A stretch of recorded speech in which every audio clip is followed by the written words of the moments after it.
الحمد للہ رب العالمین والعاقبۃ للمتقین والصلاة والسلام علی سید الانبیاء والمرسلین وعلی آلہ وصحبہ اجمعین اما بعد اعوذ باللہ من الشیطان الرجیم بسم اللہ الرحمن الرحیم ان اولیاؤہ الا المتقون صدق اللہ العظیم وصدق رسولہ النبی الکریم ونحن على ذلك لمن الشاہدین والشاکرین والحمد للہ رب العالمین۔ بارگاہ رسالت میں درود و سلام کا نذرانہ پیش کر دیں۔ اللہم صلی علی سیدنا مولانا محمد وعلی آل سیدنا مولانا محمد وبارک وسلم۔ اللہ رب محمد صلی اللہ علیہ وسلم نحن عباد محمد صلی اللہ علیہ وسلم۔ اللہ کی سرتابہ قدم شان ہے یہ، انسان نہیں انسان وہ انسان ہے یہ۔ قرآن تو ایمان بتاتا ہے انہیں، ایمان یہ کہتا ہے میری جان ہے یہ۔ حضرات محترم، ہم اور آپ ذکر غریب نواز رضی اللہ تعالیٰ عنہ میں حاضر ہیں۔ اللہ تعالیٰ ہم اور آپ کی حاضری کو اپنی بارگاہ میں قبول فرمائے۔ سرکار غریب نواز رضی اللہ تعالیٰ عنہ کی بارگاہ میں اعلیٰ حضرت کے چھوٹے بھائی حضرت علامہ حسن رضا رحمۃ اللہ تعالیٰ علیہ نے جو ایک منقبت لکھی تھی، اتنی مقبول منقبت ہوئی وہ کہ اس کا پہلا شعر سرکار غریب نواز کے سب سے مین گیٹ جو ہے جس کا نام بلند دروازہ ہے، باقاعدے اس بلند دروازے میں یہ شعر لکھا ہوا ہے۔ وہ شعر جس منقبت کا ہے وہ منقبت اعلیٰ حضرت کے بھائی علامہ حسن رضا بریلوی کی ہے۔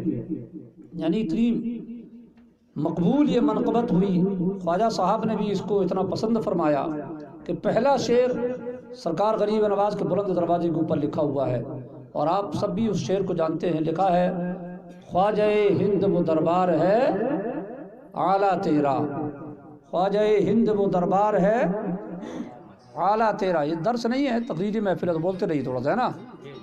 خواجہ ہند وہ دربار ہے اعلیٰ تیرا کہ کبھی محروم نہیں مانگنے والا تیرا۔ سبحان اللہ۔ خواجہ ہند وہ دربار ہے اعلیٰ تیرا کبھی محروم نہیں مانگنے والا تیرا۔ حضرات محترم، یہ اسی منقبت کے شعر ہے۔ سرکار علامہ حسن رضا نے لکھا خواجہ ہند وہ دربار ہے اعلیٰ تیرا کبھی محروم نہیں مانگنے والا تیرا۔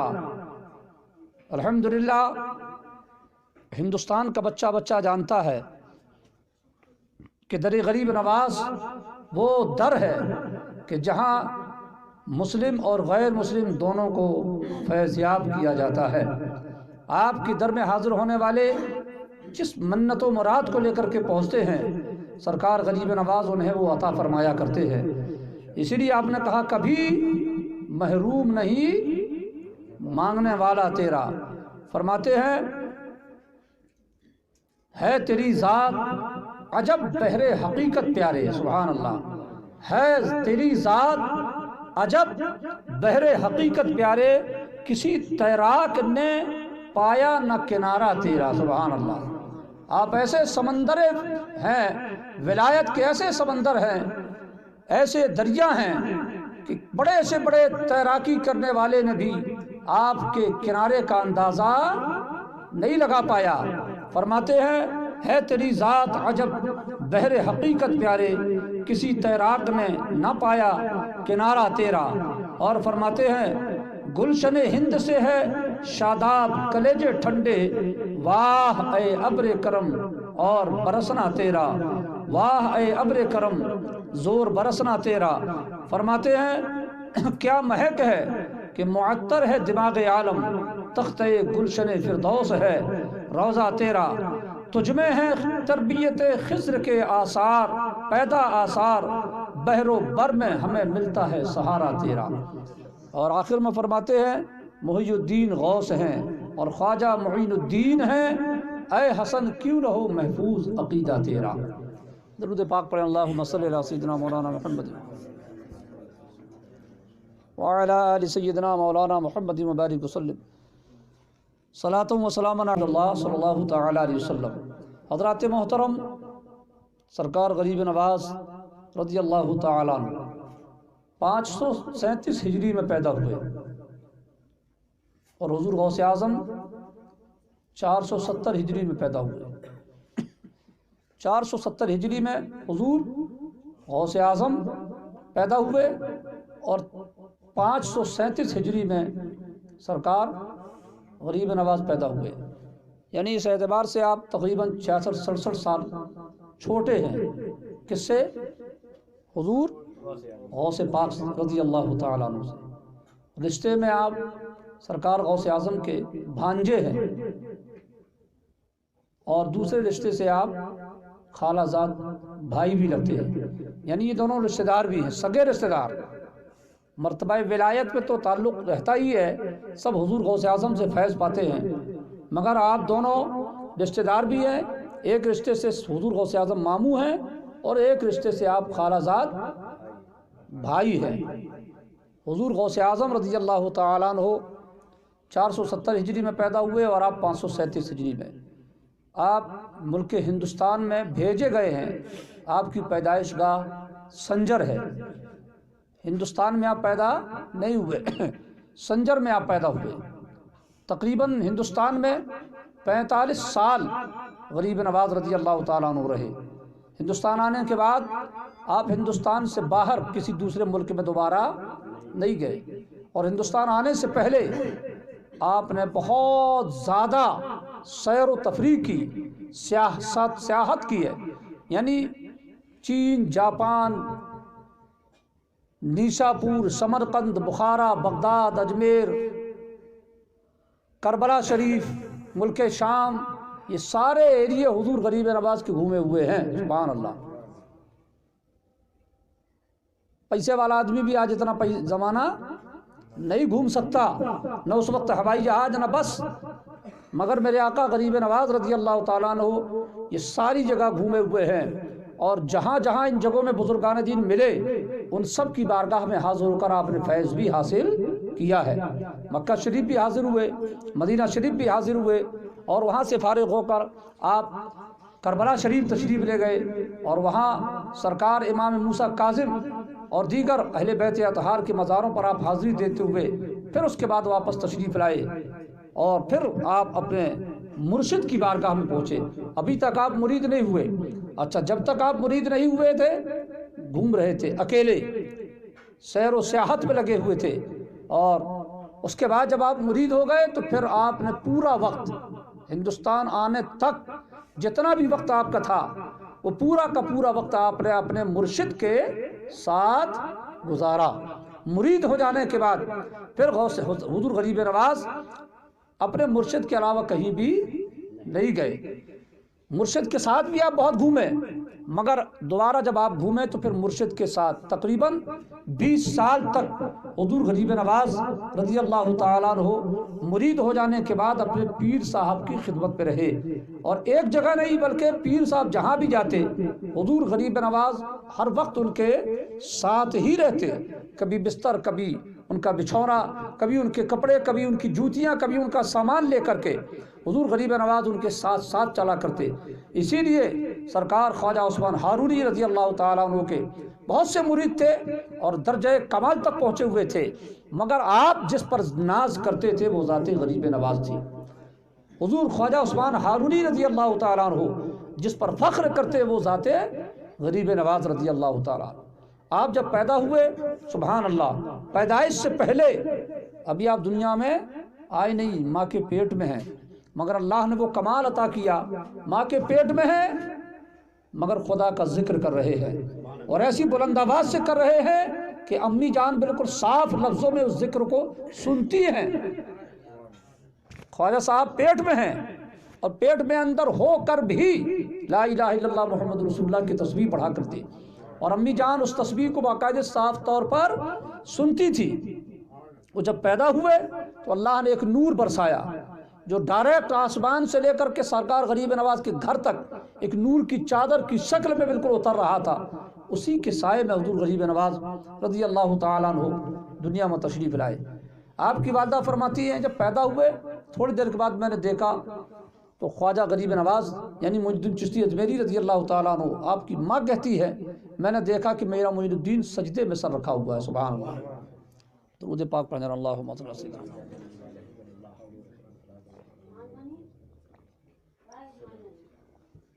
سجدے میں سر رکھے ہوئے ہیں۔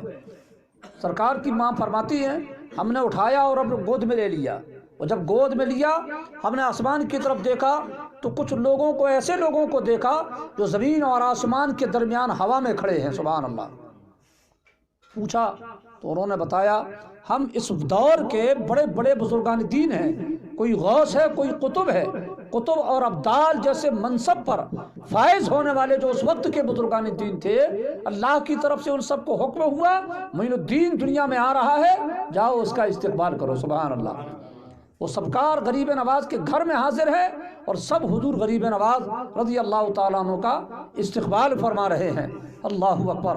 آپ اندازہ لگائیے سرکار غریب نواز رضی اللہ تعالیٰ عنہ کی شان آ رہے ہیں تو بزرگان دین آپ کی استقبال کے لیے آپ کے گھر میں حاضر ہیں۔ سبحان اللہ۔ حضرات محترم، سرکار غریب نواز رضی اللہ تعالیٰ عنہ نے حافظہ اپنی ماں اور اپنے والد سے کیا۔ ان کی والدہ بھی حافظہ تھی اور والد صاحب بھی حافظ قرآن تھے، دونوں نے مل کر کے غریب نواز کو پڑھایا اور حافظ قرآن اور قاری قرآن بنایا۔ پھر اعلیٰ تعلیم کے لیے حضور غریب نواز اپنے سنجر کو چھوڑ کر کے پھر نیشا پور ایک جگہ ہے، جیسے موجودہ دور میں اگر کوئی مولانا کی پڑھائی کرنا چاہتا ہے اور اس سے کہا جائے، پوچھا جائے کہ سب سے بڑی درسگاہ جہاں سب سے اچھی پڑھائی ہوتی ہے وہ کہاں ہے، تو آدمی کہے گا اشرفیہ چلے جاؤ، کوئی کہے گا کہ دارالعلوم علی میں جمدہ شاہی چلے جاؤ، کوئی کہے گا روناہی چلے جاؤ۔ یعنی مولانا صاحب لوگوں سے اگر آپ پوچھیں گے تو مولانا لوگوں کو ان جگہوں کے بارے میں معلوم ہے، کیونکہ اس وقت ہندوستان میں سب سے بہترین پڑھائی جہاں ہو رہی ہے وہ یہ ایریے ہیں۔ سمجھ میں آیا؟ تو اس وقت بھی حضور غریب نواز رضی اللہ تعالیٰ عنہ جب پڑھنے کے لیے آگے بڑھے تو سب سے پہلے نیشا پور پہنچے، جہاں علم کی زبردست طریقے سے درسگاہ بچھی ہوئی تھی، آپ نے وہاں پڑھا۔ اس کے بعد پھر اور اعلیٰ پڑھائی کرنے کے لیے سمرقند ایک جگہ ہے وہاں پہنچے، وہاں جا کر کے آپ نے پڑھائی کی۔ یہ کون سی پڑھائی تھی؟ عالم مولانا صاحب کی پڑھائی تھی۔ حدیث شریف پڑھ رہے تھے، فقہ پڑھ رہے تھے، مسئلے مسائل کی باتیں پڑھ رہے تھے، اور اس کے بعد پھر وہاں سے بخارا ایک جگہ ہے جہاں بخاری شریف لکھنے والے جہاں کے تھے، وہاں جا کر کے پہنچے، وہاں پر حدیث شریف کا علم حاصل کیا آپ نے۔ اور اس کے بعد ان سب علم سے فارغ ہونے کے بعد اب آپ بغداد آئے اور حضور غوث اعظم کی بارگاہ میں حاضر ہوئے۔ 2 مہینہ حضور غریب نواز رضی اللہ تعالیٰ عنہ حضور غوث پاک کے ساتھ میں رہے۔ اس وقت حضور غوث پاک کا انتقال نہیں ہوا تھا، آخری دن چل رہے تھے، کچھ دنوں کے مہمان تھے آپ، اور اس وقت غریب نواز پہنچے، آپ سے فیض حاصل کیا، اور اس کے بعد پھر آپ حج بیت اللہ کے لیے گئے، مکہ شریف پہنچے۔ آپ کے علم کی شان و شوکت کو دیکھ کر وہاں جتنے مولانا صاحب لوگ تھے سب لوگوں نے یہ گزارش کی کہ آپ مکہ شریف میں حرم کے سامنے مدرسہ لگائیں اور ہم سب لوگ آپ سے پڑھیں گے۔ سبحان اللہ۔ کعبہ شریف میں حضور غریب نواز پڑھا رہے ہیں، آپ وہاں کے مدرس تھے، وہاں آپ کا مدرسہ لگا ہے، آپ نے وہاں پر لوگوں کو پڑھایا ہے۔ پھر مدینہ شریف پہنچے، وہاں مسجد نبوی میں آپ کا مدرسہ لگا، اور کافی دن تک آپ وہاں رہ کر کے مسجد نبوی میں لوگوں کو پڑھایا، اور اس کے بعد پھر آپ واپس آئے، پھر پیر صاحب کی بارگاہ میں حاضر ہوئے۔ ابھی پیر صاحب سے مرید نہیں ہوئے تھے۔ سنا بزرگوں کے محفل میں سرکار خواجہ عثمان ہارونی رضی اللہ تعالیٰ عنہ کا ذکر، پوچھا کہ یہ کون بزرگ ہیں؟ لوگوں نے بتایا فلاں جگہ پر رہتے ہیں، بڑے پائے کے بزرگ ہیں۔ خواجہ صاحب ان کی بارگاہ میں پہنچے، جیسے ہی پہنچے تو ایسا لگ رہا تھا جیسے سرکار پیر و مرشد آپ کا انتظار کر رہے ہوں۔ خواجہ صاحب کو بلایا، مصافحہ معانقہ ہوا، اور اس کے بعد خواجہ عثمان ہارونی رضی اللہ تعالیٰ عنہ نے سرکار غریب نواز کو مرید کیا۔ مرید کرنے کے بعد آپ کو کچھ پڑھنے کے لیے کہا کہ یہاں پر بیٹھو اور یہ پڑھو۔ آپ نے جب وہ پڑھ لیا تو اس کے بعد آپ کے پیر مرشد نے آپ کے ہاتھ کو پکڑا اور آسمان کی طرف بلند کیا اور ارشاد فرمایا معین الدین ہم نے تم کو خدا تک پہنچا دیا. سبحان اللہ. کیا فرمایا آپ کے پیر مرشد نے؟ معین الدین ہم نے تم کو خدا تک پہنچا دیا. اب جاؤ ایک رات کا چلہ کرو، یہ پڑھو پوری رات. سرکار خواجہ غریب نواز پڑھ کر کے پھر آپ کی بارگاہ میں دوسرے دن حاضر ہوئے تو پیر صاحب نے فرمایا اب میرے سامنے بیٹھ کر یہ پڑھو یہ پڑھو یہ پڑھو. آپ نے وہ پڑھا. پڑھنے کے بعد سرکار غریب نواز کے پیر صاحب کہتے ہیں معین الدین آسمان کی طرف دیکھو ذرا، کہاں تک دیکھتے رہے ہو؟ سبحان اللہ. آسمان کی طرف دیکھو، کیا دیکھ رہے ہو؟ کہاں تک دیکھ پا رہے ہو؟ خواجہ صاحب نے آسمان کی طرف دیکھا اور عرض کیا حضور عرش اعظم تک ہم کو دکھ رہا ہے. سبحان اللہ. عرش اعظم تک سب کچھ ہم نے دیکھ لیا. فرمایا اچھا زمین کی طرف دیکھو، کہاں تک تمہاری نظر جاتی ہے؟ دیکھا تو فرمایا حضور میں تحت الثری تک دیکھ رہا ہوں. حضرات سرکار غریب نواز رضی اللہ تعالیٰ عنہ کے پیر صاحب بالکل پھٹافٹ آپ کو بالکل درجات طے کراتے چلے جا رہے ہیں. پھر دوسرے دن بلایا اور حاضر ہوئے. اس کے بعد پھر کوئی پڑھنے کے لیے کہا. آخر میں آپ نے فرمایا معین الدین اب ہماری 2 انگلیوں کے درمیان دیکھو، تم کہاں تک دیکھ سکتے ہو؟ سرکار غریب نواز نے جب آنکھیں کھولی اور 2 انگلیاں پیر صاحب کے سامنے تھی، فرمایا کہاں تک دیکھ رہے ہو؟ فرمایا حضور 18,000 عالم ہمیں نظر آ رہے ہیں. اللہ نے 18,000 دنیا 18,000 کائنات پیدا فرمائی. 18,000 کائنات 18,000 دنیا، یہ ہمارا جتنا بھی سب ہے پوری دنیا ہماری ایک کائنات، ایسی 18,000 کائنات اللہ نے پیدا فرمائی ہیں جو کوئی نہیں دیکھ پاتا. حضور مجھے وہ سب نظر آ رہی ہیں. سبحان اللہ. کتنا بلند مرتبہ اللہ تبارک و تعالیٰ نے سرکار غریب نواز کو عطا فرما دیا. اس کے بعد غریب نواز رضی اللہ تعالیٰ عنہ پھر پیر صاحب کے ساتھ رہے، 20 سال تک رہے. ایک دن چند بزرگان دین بیٹھے ہوئے تھے. خواجہ صاحب کی پیر صاحب 20 میں تھے، خواجہ صاحب بھی تھے. یہ ہوا کہ سب بزرگ جو ہیں کرامت دکھائیں. تو ایک بزرگ نے کرامت دکھائی، انہوں نے لکڑی کو ہاتھ مارا تو کیا بن گئی؟ وہ سونا بن گئی. اپنے خادم کو حکم دیا لے جاؤ سونے کو بیچو اور پیسہ غریبوں میں بانٹ دو. اسی طرح سب نے اپنی اپنی کرامت دکھائی. خواجہ صاحب خاموش بیٹھے کیونکہ پیر صاحب کے ساتھ میں کوئی کرامت نہیں دکھا رہے ہیں، خاموش ہے. پیر صاحب کے ساتھ خواجہ صاحب نے کہا، خواجہ صاحب کے پیر صاحب نے کہا معین الدین تو بھی کوئی کرامت دکھاؤ. تو آپ نے گدڑی کے نیچے، جو گدڑی وہاں پر بچھی ہوئی تھی اس کے نیچے آپ نے ہاتھ ڈالا اور 2 روٹی نکالی. 2 روٹی نکال کر کے آپ گئے. ان فقیروں میں ایک فقیر بہت زیادہ بھوکا بیٹھا ہوا تھا، بہت زیادہ بھوکا. سرکار غریب نواز روٹی نکالی اور 2 روٹی لے جا کر کے اسے عطا فرما دی. سبحان اللہ. جن کی طرف کسی بزرگ کی توجہ نہیں گئی، آپ نے یعنی کرامتوں کا معیار بھی آپ کے نزدیک کیا ہے؟ لوگوں کی حاجتیں پوری کی جائیں. سبحان اللہ. آپ نے کرامت دکھائی بھی تو وہ کرامت کہ ایک فقیر کو نکال کر کے کھانا کھلایا. سبحان اللہ. اس کا مطلب کہ میرے آقا ہندوستان میں آنے کے بعد غریب نواز نہیں بنے، آپ کی شان غریبی نوازی ہندوستان میں آنے سے پہلے ہی مشہور ہو چکی تھی. سبحان اللہ. روٹی نکالی اور غریب کو ان فقیر کو کھلا دیا. خواجہ عثمان ہارونی نے جب یہ منظر دیکھا اٹھ کر کے آپ کو سینے سے لگایا، آپ کی پیشانی کو بوسہ دیا. سبحان اللہ. بہت خوش ہوئے. کوئی سونا بنا رہا، کوئی چاندی بنا رہا، کوئی کچھ بنا رہا. بزرگان دین خواجہ صاحب نے کون سی کرامت دکھائی؟ روٹی نکال کر ایک بھوکے کو کھلا دیا. سبحان اللہ. یہ انداز سرکار غریب نواز رضی اللہ تعالیٰ عنہ کا. سبحان اللہ. سرکار خواجہ غریب نواز ہندوستان کی سرزمین پر تشریف لا رہے ہیں، سیر کرتے ہوئے آئے. آپ فرماتے ہیں میں جنگل میں تھا، وہاں پر ایک بزرگ تھے جو غار میں بیٹھ کر کے عبادت کر رہے تھے. سوکھ کر کے ہڈیوں کا ڈھانچہ بن چکے تھے. ایسا لگ رہا تھا کہ جسم میں گوشت ہے ہی نہیں، بالکل سوکھ ہے، ہڈیاں گنی جا سکتی تھی ان کی. اتنے کمزور لاغر تھے. سرکار غریب نواز رضی اللہ تعالیٰ عنہ گئے. ان کے غار کے دروازے پر 2 شیر کھڑے تھے. خواجہ صاحب گئے، شیروں کو دیکھ کر تھوڑا رک گئے. اندر سے بزرگ نے آواز دیا گھبراؤ نہیں، اندر آ جاؤ. سرکار غریب نواز بہرحال اندر گئے. مطلب یہ کہ واقعہ ہے، شیر کی دم کہاں تھی کہ خواجہ صاحب کو تکلیف پہنچا دے یار. شیر کی کہاں دم تھی، مگر رک گئے. آپ بلایا، اندر گئے، اور اس کے بعد کچھ باتیں ہوئی. انہوں نے فرمایا معین الدین مجھے یہاں 40 سال ہو گیا. سبحان اللہ، اس غار میں بیٹھے ہوئے 40 سال ہو چکا، مگر آج بھی مجھے ایک بات سے ڈر لگتا ہے. خواجہ صاحب نے پوچھا وہ کون سی بات؟ فرمایا میں آج بھی ایک بات سے ڈرتا ہوں. فرمایا خواجہ صاحب نے آخر وہ چیز ہے کیا؟ فرمایا نماز. میں نماز پڑھتا ہوں، مگر میں ڈرتا ہوں کہ کہیں نماز کی کوئی شرط، کوئی واجب نہ رہ جائے کہ یہی نماز میرے لیے قیامت کے دن عذاب کا سبب بن جائے. جس نماز کو ہم پڑھ رہے ہیں اے اللہ خوش ہو، جس نماز کو ہم رب کے قرب کے لیے پڑھ رہے ہیں، کہیں یہی نماز میرے لیے رب کی ناراضگی کا سبب نہ بن جائے.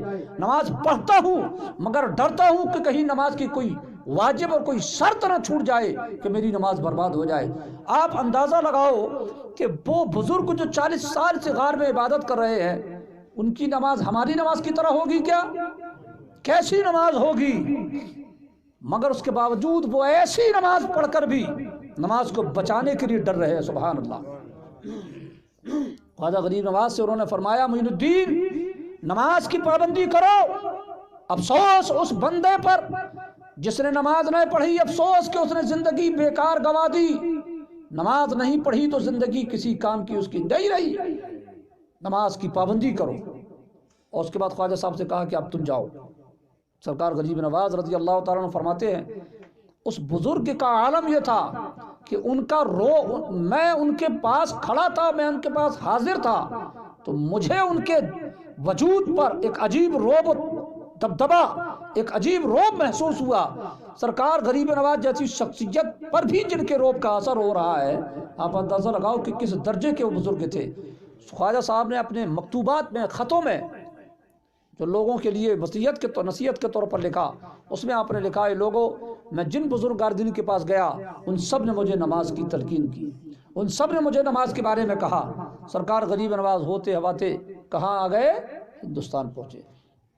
راستے ہی میں تھے آپ، سرکار غوث اعظم نے اعلان کیا میرا یہ قدم ہر ولی کی گردن پر ہے.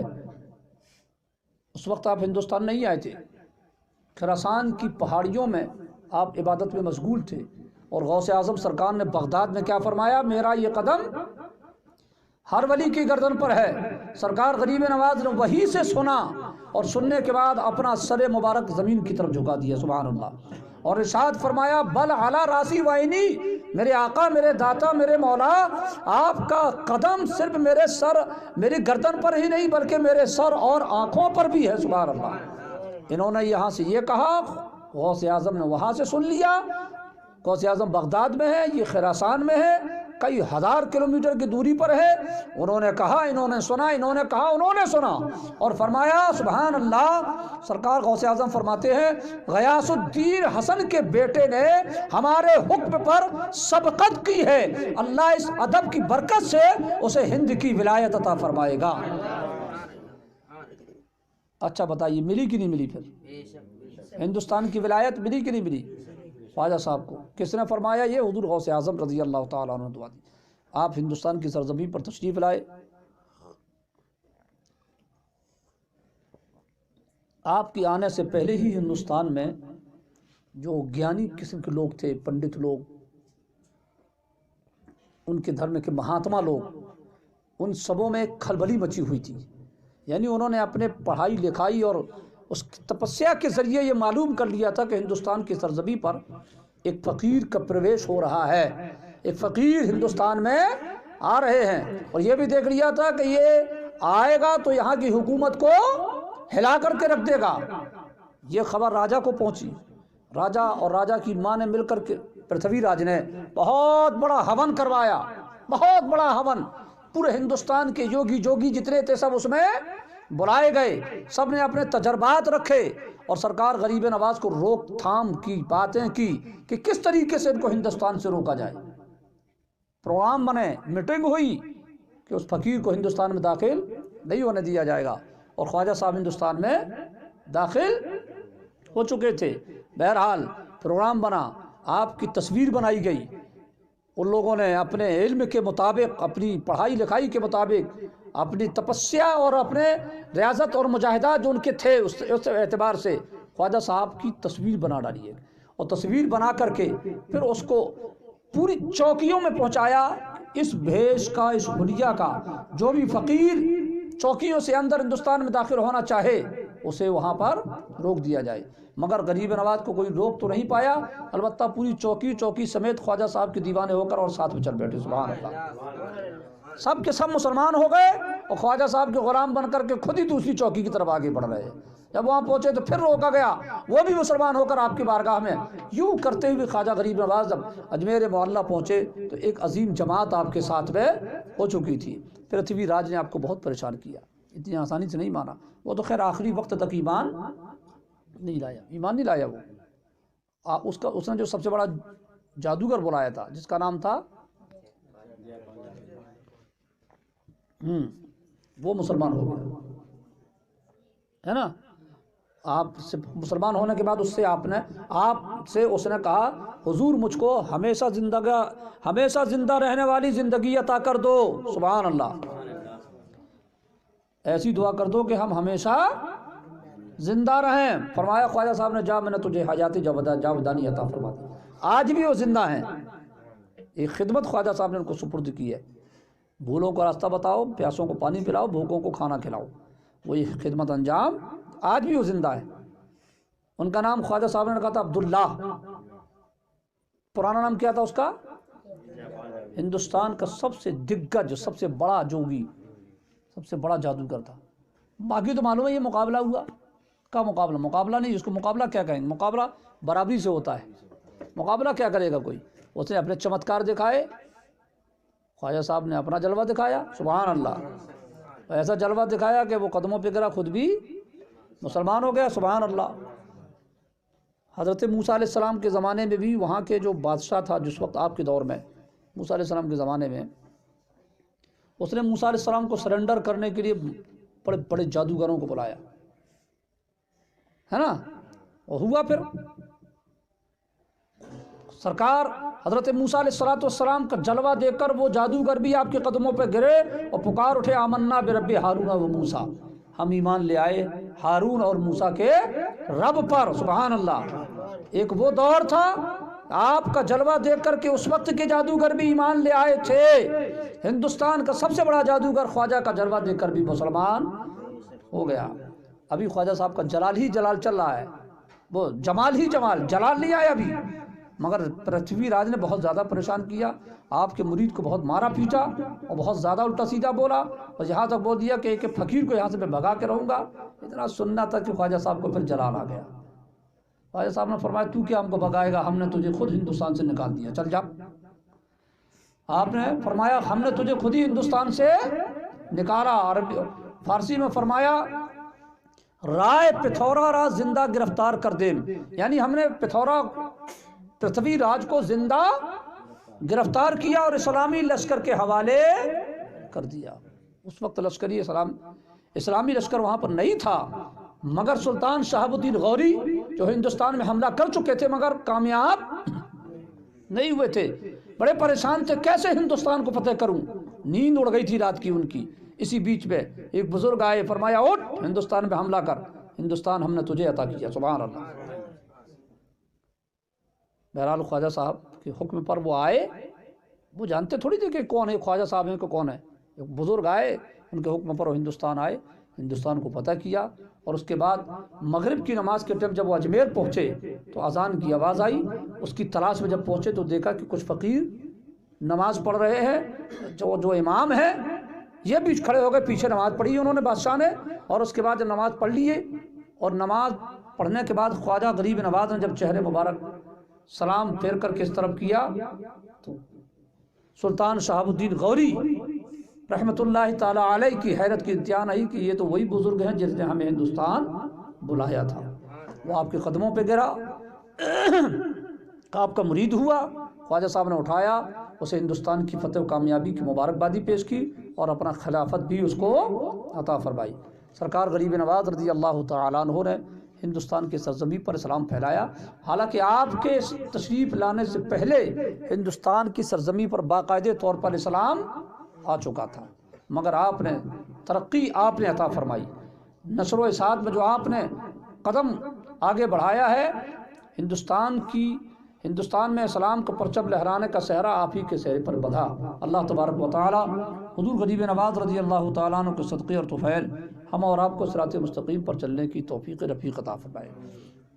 سرکار خواجہ غریب نواز رضی اللہ تعالیٰ عنہ کی بارگاہ میں ایک آدمی حاضر ہوا، عرض کیا حضور یہاں کا جو گورنر ہے اس نے میرا کھیت ضبط کر لیا ہے اور وہ کہہ رہا ہے کہ جب تک تو بادشاہ سے پروانہ لکھوا کر کے نہیں لائے گا یہ زائداد میں تجھے واپس نہیں دوں گا۔ حضور کچھ پرچہ لکھ دیا جائے، یا آپ خواجہ قطب الدین بختیار کاکی جو آپ کے خلیفہ ہیں دلی میں، آپ ان کو پروان لکھنے کا حکم فرما دیں تاکہ وہ مجھے پروانہ، سلطان شمس الدین التمش یہ اس وقت وہاں کے بادشاہ تھے دلی کے، وہ کچھ پروانہ لکھ دیں۔ خواجہ صاحب نے فرمایا اچھا اگر وہ پروانہ لکھ دیں گے تو وہ زائداد واپس کر دے گا؟ بولے جی۔ خواجہ صاحب رضی اللہ تعالیٰ عنہ اس کسان کے ساتھ خود اجمیر سے چل کر کے دلی پہنچے، سبحان اللہ، اجمیر سے دلی پروانہ لکھوانے کے لیے خواجہ صاحب خود اجمیر سے دلی پہنچے۔ اب دلی پہنچے تو دلی کا حال بے حال، سرکار شمس الدین التمش، خواجہ قطب الدین بختیار کاکی، انہوں کو جب پتہ چلا استقبال ہوا اور اس کے بعد کہا کہ حضور کیسے اچانک تشریف لائے، تو خواجہ صاحب نے کہا کہ یہ کسان ہے، اس کا کھیت جو ہے تو وہاں کے گورنر نے ضبط کر لیا ہے، ایک تو پروانہ لکھ دو تاکہ اس کو کھیت واپس مل جائے۔ سبحان اللہ۔ اب ظاہر سی بات ہے سرکار شمس الدین التمش نے عرض کیا حضور آپ حکم فرما دیتے ہم پروانہ لکھ دیتے، آپ نے یہاں آنے کی زحمت کیوں کی؟ اتنا لمبا سفر پیدل اجمیر سے دلی کا۔ خواجہ صاحب نے فرمایا سبحان اللہ، کیا فرمایا؟ ٹھیک ہے ہم حکم دیتے تم پروانہ لکھ دیتے، مگر حدیث پاک میں ہے کہ مسلمان جب تکلیف میں ہوتا ہے تو خدا کی رحمت کے قریب ہوتا ہے، مسلمان جب دکھ تکلیف میں ہوا کرتا ہے تو وہ خدا کی رحمت کے قریب ہوتا ہے۔ مجھے حکم ہوا کہ اس کے ساتھ رہ کر کے خدا کی رحمتوں کو حاصل کرنا چاہیے، ہم اس لیے اس کی خوشی کے لیے اس کے ساتھ وہاں سے چل کر کے یہاں آئے۔ ہمارے حکم پر پروانہ تو لکھ دیا جاتا مگر وہاں سے یہاں تک جو میں اس کے ساتھ آیا ہوں اور اسے میرے ساتھ چلنے میں جو خوشی حاصل ہوئی ہے وہ خوشی مجھے کہاں سے ملتی؟ سبحان اللہ۔ یہ ہے خواجہ غریب نواز رضی اللہ تعالیٰ عنہ۔ آپ نے ہندوستان کی سرزمین پر اسلام پھیلایا، ہم اور آپ کو تعلیم عطا فرمائی۔ اللہ تبارک و تعالیٰ صوم و صلاۃ و شریعت و سنت کی ہم اور آپ کو پابندی کی توفیق رفیق عطا فرمائے اور خواجہ غریب نواز کے نقش قدم پر چلنے کی توفیق عطا فرمائے۔ وآخر دعوانا الحمدللہ رب العالمین۔